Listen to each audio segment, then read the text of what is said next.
امریکی وزیر خارجہ مارکو روبیو ایران معاہدے پر خلیجی اتحادیے کو اعتماد میں لینے ابوظہبی پہنچ گئے۔ آبدہ ہرمز پر کوئی ملک ٹول یا فیس عائد نہیں کر سکتا۔ امریکی وزیر خارجہ مارکو روبیو کی صحافیوں سے گفتگو کہا، عالمی آبی راستے پر ٹیکس یا فیس لگانا بین الاقوامی قانون کے خلاف ہے۔ خطے کے تمام ممالک امریکہ کے موقف سے اتفاق کرتے ہیں۔ مارکو روبیو نے کہا کہ ایران کو انقلابی تحریک کی بجائے بطور ریاست کام کرنا ہوگا۔ ایران ریاست کے طور پر کام کرے تو بڑی ترقی کے مواقع ہیں۔ خطے میں جب تک ایرانی پراکسیز حملے کریں گی، کشیدگی ختم نہیں ہو سکتی۔ عراق سے میزائل اور ڈرون حملے علاقائی امن کے لیے بڑا خطرہ ہے۔ آبنۂ ہرمز میں پھنسے 11,000 ملاحوں اور سینکڑوں جہازوں کے انخلا کے لیے بڑے پیمانے پر آپریشن شروع کر دیا گیا ہے۔ انٹرنیشنل میری ٹائم آرگنائزیشن کے مطابق یہ کارروائی ایران، عمان، امریکہ اور خطے کے دیگر ملکوں کے تعاون سے انجام دی گئی ہے۔ آئی ایم او کے سیکریٹری نے ایک بیان میں کہا کہ ہم نے ضروری سیکیورٹی ضمانتیں حاصل کر لی ہیں۔ محفوظ بحری نقل و حرکت کے لیے حالات کا مکمل جائزہ لے لیا تاکہ ان آپریشنز کو ممکن بنایا جا سکے۔ ادارے نے انخلا کے عمل کے آغاز کے لیے جہازوں سے رابطہ کرنا شروع کر دیا ہے۔ امریکی سینٹ میں ڈیموکریٹ رہنما چک شومر کی ڈونلڈ ٹرمپ پر کڑی تنقید۔ کہا، برسوں تک ڈونلڈ ٹرمپ نے ایران پر زیادہ سے زیادہ دباؤ ڈالنے کا وعدہ کیا۔ ڈونلڈ ٹرمپ نے امریکی عوام کو الجھن، انتشار اور زیادہ سے زیادہ قیمت چکانے پر مجبور کیا۔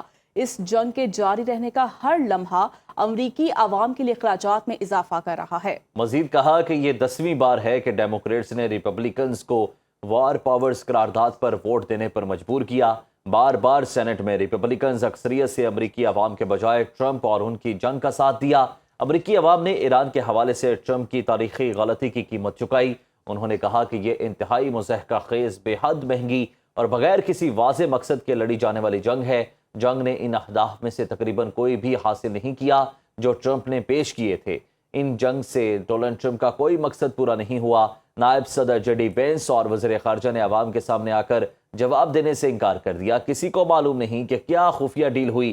کوئی اس نام نہاد سمجھوتے کی تفصیلات سے واقف نہیں۔ اس کی وجہ یہ ہے کہ ٹرمپ یہ ڈیل دکھانے سے ڈرتے ہیں۔ ٹرمپ جانتے ہیں کہ انہوں نے کتنی بری کارکردگی دکھائی۔ ایران جنگ کا خاتمہ ہونا چاہیے۔ ٹرمپ کو یہ جنگ کبھی شروع ہی نہیں کرنی چاہیے تھی۔ امریکی صدر ٹرمپ نے ایران کو سخت وارننگ دیتے ہوئے کہا کہ اگر تہران نے عالمی جوہری توانائی ایجنسی IAEA کے انسپیکٹرز کو معائنے کی اجازت نہ دی تو اس کے ساتھ تمام مذاکرات فوری طور پر منسوخ کر دیے جائیں گے۔ پینسلوینیا میں صحافیوں سے گفتگو کرتے ہوئے صدر ٹرمپ نے واضح کیا، ایران کے جوہری پروگرام کا 100% جائزہ لیا جائے گا اور مناسب وقت پر IAEA کے انسپیکٹرز ایرانی جوہری تنصیبات کا دورہ کریں گے۔ انہوں نے سخت لہجہ اختیار کرتے ہوئے کہا کہ جوہری پروگرام سے متعلق ایران کا موقف بالکل غلط ہے اور وہ خود بھی یہ سچ جانتے ہیں۔